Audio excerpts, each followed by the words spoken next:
Boa tarde, professor. Viemos por meio deste vídeo apresentar nosso projeto na disciplina de Mecânica dos Sólidos, que é constituído por eu, Marcos Luiz Carimari, João Marcos Carimari, Guilherme Luiz Bosquete e Guilherme Zanotelli.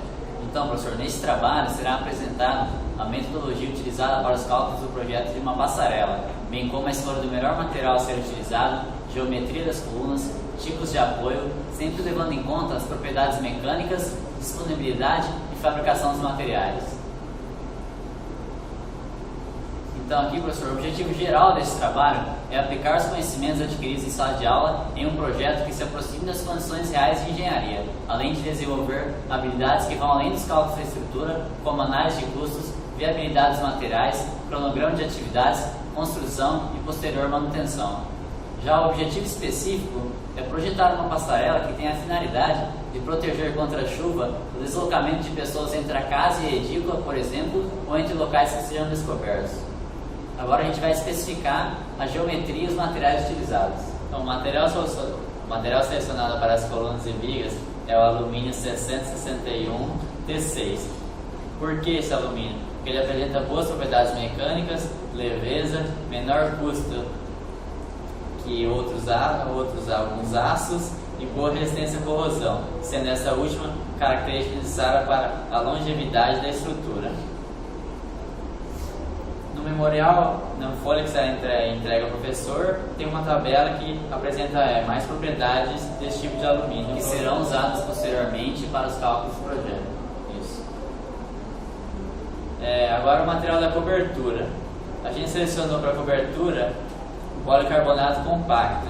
Este material apresenta excelente resistência mecânica, excelente resistência ao impacto, superior do vidro até 250 vezes e do acrílico 30 a 40 vezes, transmitância de luz acima de 90%, resistência aos raios UV, também apresenta fácil usabilidade, curvatura a frio, além de ser um material atóxico com alta durabilidade e leveza.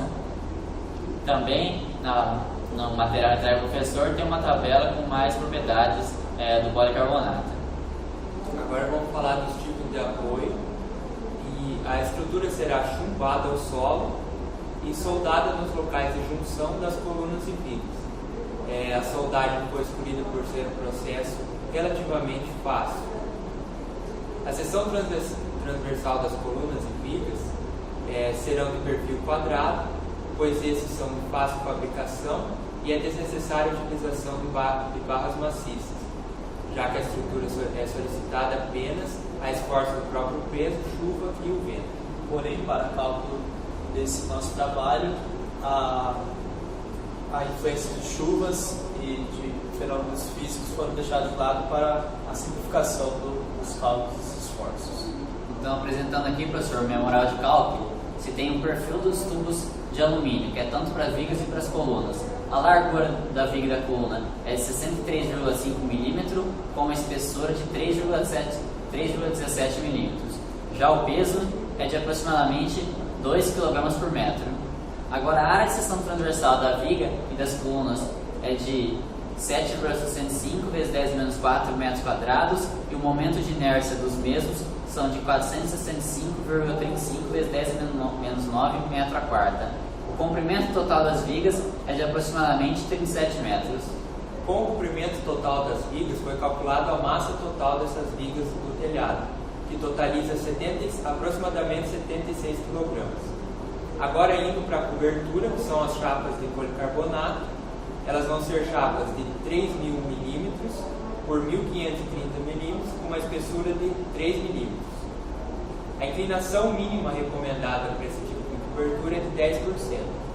Nos nossos cálculos foi utilizado um pouco mais dessa porcentagem e a nossa cumeira ficou com 300 mm. Aí, com a densidade do policarbonato que foi utilizado, que é de 1.200 kg por metro cúbico, foi calculada a massa total dessas chapas de cobertura, que foi aproximadamente 66 kg. Então, o peso total do telhado ficou 1.394 N.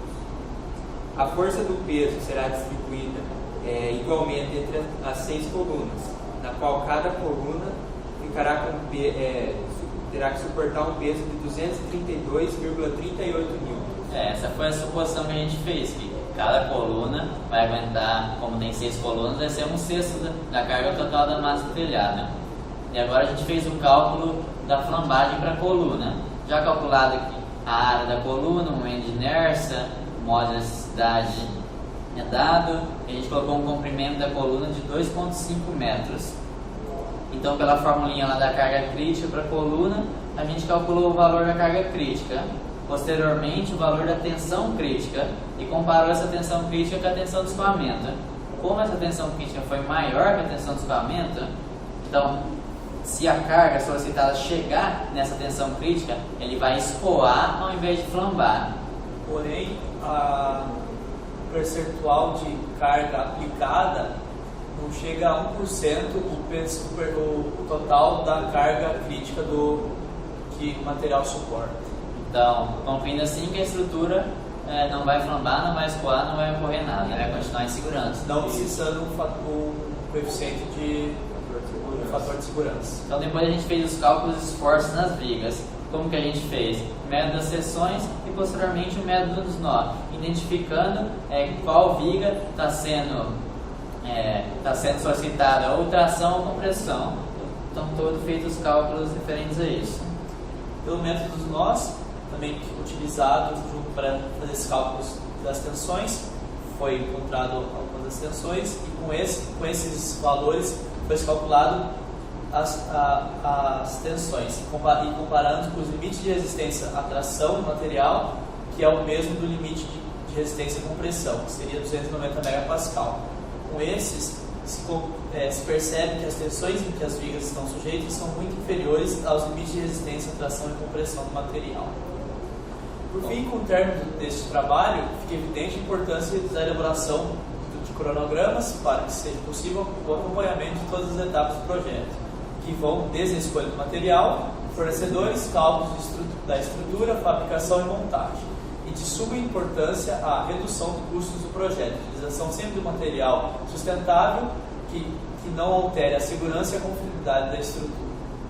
Agora a gente vai mostrar uma foto, professor, como ficou a estrutura numa simulação no SolidWorks. Se tem uma foto no final da apresentação do trabalho. Tem uma foto. Show. Obrigado. Obrigado.